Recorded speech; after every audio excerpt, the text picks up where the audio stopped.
श्री गणेशाय नमः। वक्रतुंड महाकाय सूर्यकोटि समप्रभ निर्विघ्नं कुरु मे देवं सर्वकार्येषु सर्वदा। अब हम गणेश जी का नाम लेकर शिव पुराण प्रारंभ करते हैं।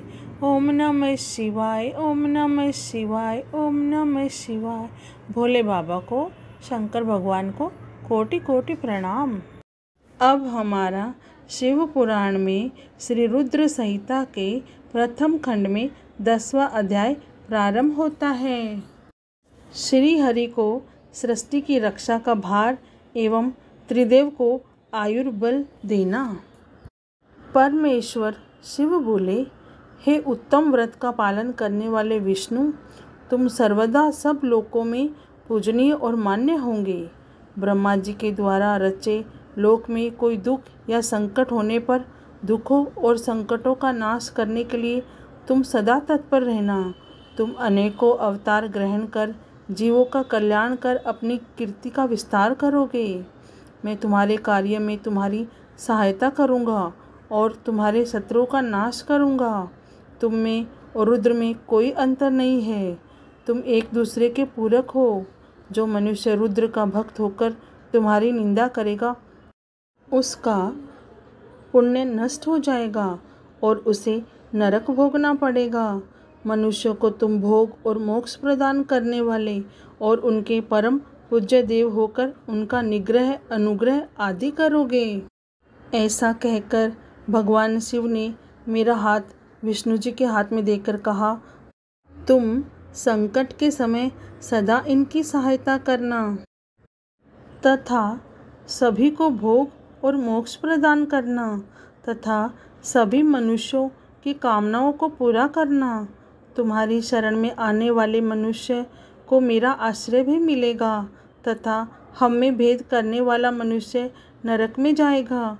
ब्रह्मा जी कहते हैं, देवर्षि नारद, भगवान शिव का यह वचन सुनकर मैंने और भगवान विष्णु ने महादेव जी को प्रणाम कर धीरे से कहा, हे करुणानिधि भगवान शंकर, मैं आपकी आज्ञा मानकर सब कार्य करूँगा।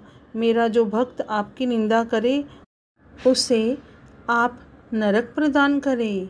आपका भक्त मुझे अत्यंत प्रिय है। महादेव जी बोले, अब ब्रह्मा, विष्णु और रुद्र के आयुर्बल को सुनो। 4000 युग का ब्रह्मा का एक दिन होता है और 4000 युग की एक रात होती है। 30 दिन का एक महीना और 12 महीनों का एक वर्ष होता है। इस प्रकार के वर्ष प्रमाण से ब्रह्मा की 100 वर्ष की आयु होती है और ब्रह्मा का एक वर्ष विष्णु का एक दिन होता है।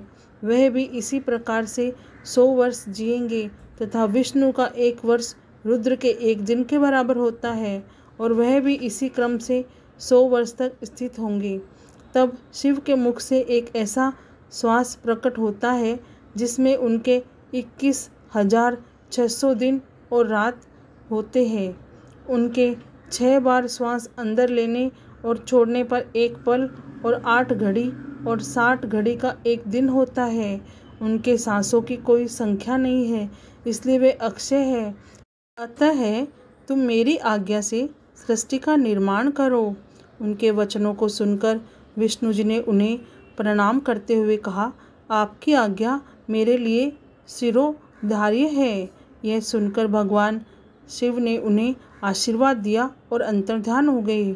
उसी समय से लिंग की पूजा आरंभ हो गई।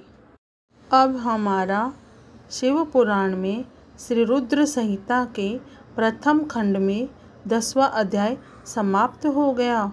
ओम नमः शिवाय, ओम नमः शिवाय, ओम नमः शिवाय। हे भोलेनाथ, हे शिव शंभु, हम सब पे हमेशा कृपा करना, हमारी रक्षा करना। भगवान आपको कोटि कोटि प्रणाम और कोटि कोटि धन्यवाद। जय भोलेनाथ।